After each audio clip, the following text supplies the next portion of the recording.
Much. Let's get some more on all of this. Democratic Congressman Steve Cohen of Tennessee is joining us. He's a member of the Judiciary Committee. He was there throughout the day.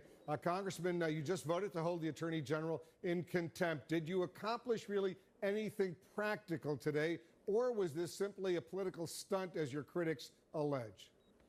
It was a proper activity for the Judiciary Committee to take. Barr has been contemptuous of us last week and not showing up and trying to dictate the rules of how we'd be questioned. And he was contemptuous today by not giving us the documents that we had requested. So it's appropriate that we do it. The contempt that we've brought will probably end up in the courts, and it'll take some time before anything happens, and it could even be through the election. I would rather have done inherent contempt, but we chose not to do it. Because I want to take strong action to show that this Attorney General, this administration, this President will not sully the Constitution and the work of our founding fathers and what this country, this building where I am in now, was built upon. And that's what they're doing. Your chairman, Jerry Nadler, says he may pursue a civil lawsuit, but realistically, is that going to have any effect on the Attorney General? None whatsoever. He is Roy Cohn for Donald Trump, who is standing in the shoes of Joe McCarthy. The Justice Department says that you've terminated negotiations for the unredacted Mueller report by holding this contempt vote today. Have you undermined, Congressman, your own effort to get that information? Well, we'll have to see what happens, and that's possible. That's what they'll do. They want to stonewall everything. Trump has said that they're not going to respond to any subpoenas Congress issues from any of the committees. And I suspect that they wouldn't have complied with this one. What they offered us was just nothing. They suggested additional staff would be able to go. They said that people that could participate in the hearing could keep their notes. That was their concessions. It's really the Judiciary Committee, the Intelligence Committee should both see the entire report, and that would all be appropriate. But we have legislation and powers that we have that is necessary to have all that information at our disposal. But as you know, President Trump today asserted executive privilege over the entire Mueller report in response to your vote. Legitimate use of executive power? I think the courts will find that it is not.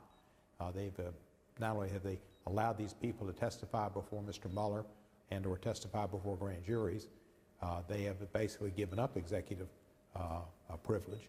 But to exert executive privilege over an entire investigation, over an entire special counsel's report, is unheard of. And I think the courts will rule on our side that that's not appropriate. But this is all part of their stonewalling, delaying tactics. Trump is just trying to stay alive. He's like the Bee Gees. He's staying alive.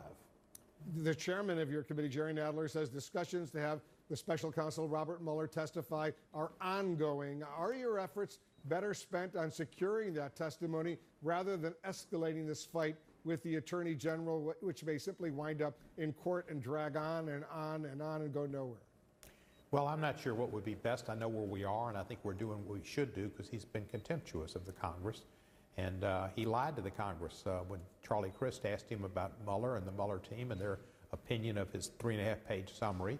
He lied last week, I believe, also when he was in the Senate.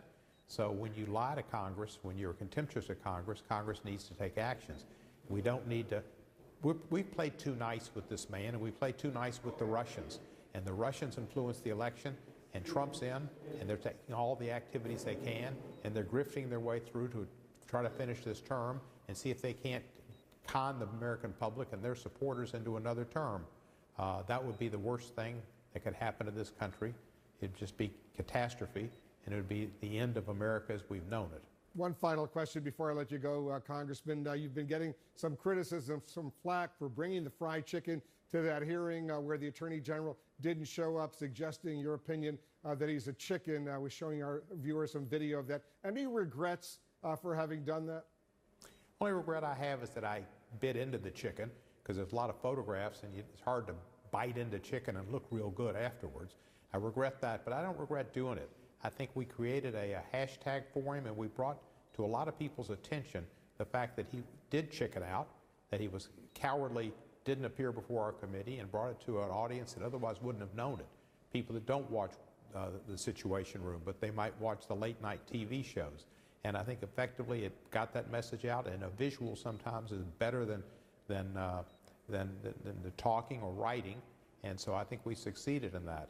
And it was a bit of humor. I've always had humor in my life. Maybe it's Mrs. Maisel. I binged on Mrs. Maisel this past week, and so I was a bit Mrs. Maisel-like in that way. But I like comedy, and I thought it was a little funny. And as far as the late-night TV show folks that might not have been that wild about it, you know, see if they get booked in Congress. Congressman Steve Cohen, thanks so much for joining us. You're welcome, Wolf. All right.